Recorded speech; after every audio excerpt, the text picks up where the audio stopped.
Hello, I'm Frank McSheen with Square Peg Consulting at the Whiteboard.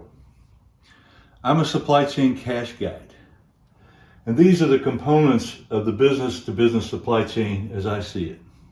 And there are opportunities to generate more cash in every part of this process. Let me show you what I mean.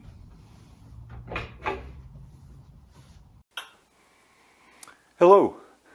In our previous session, changing our focus from cost reduction to cash generation, we took a look inside the make process as part of our supply chain framework, looking at the value of reliability. That's increasing uptime while running at target speed and target quality requirements. Today we're going to look at the various maintenance strategies we have available to us to improve that reliability, increase the uptime, increase our cash generation. We're going to look at them in terms of what's the cost of the strategy and what's the net impact to increasing reliability of each strategy. The first one and the most costly is emergency breakdown fixing maintenance. Okay, the equipment that goes down, we have to now gather people together, the clock is ticking, we have to get parts, plans together, etc.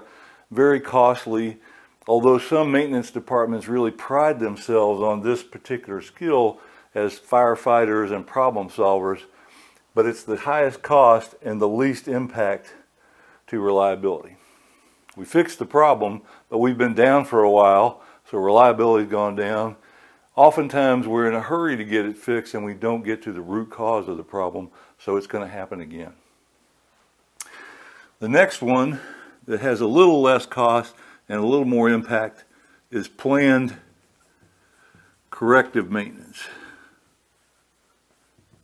So we've discovered an issue that's going to happen with our equipment, and we're going to go out there, schedule a time to go out there and fix it. So at least when we take the equipment down, if we have to, we're ready to go. We've got the parts, we've got the people all ready, everybody's organized, we've got a plan and a schedule to go through this and get the problem solved.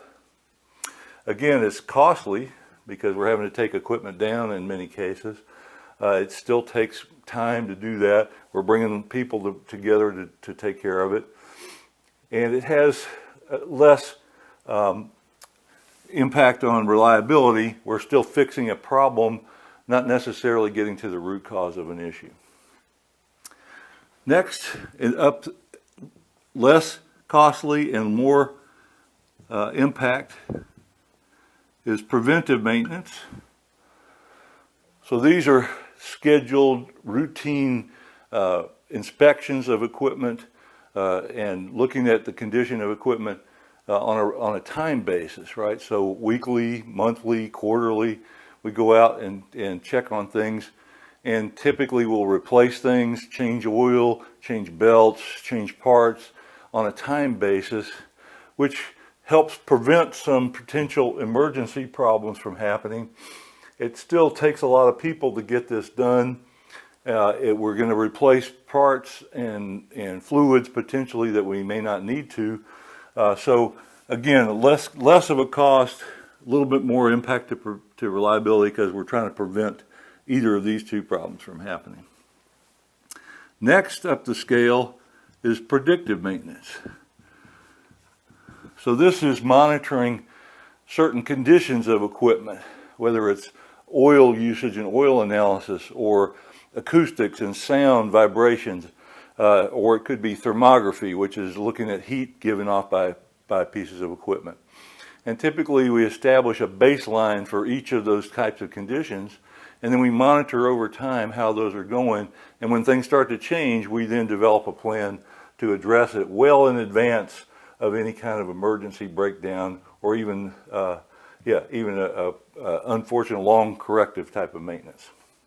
This is less costly. It usually takes less people to do this type of monitoring. It's done through remote equipment typically, and it really has a big impact on reliability because it really prevents us from going down this path, the more costly path over here. The last one is the most impactful and the least costly, and that's called design out maintenance. And this one is working with our suppliers, our equipment suppliers, to figure out how to have to do less maintenance on equipment. So as we're looking ahead to new equipment, replacements or upgrades, etc., we really want to be talking to them about what are the strategies to eliminate the need for maintenance so we don't have to have either predictive, preventive, planned corrective, or an emergency maintenance. We just eliminate the need for it in total. And that has the lowest biggest cost and the longest impact on reliability of all these choices.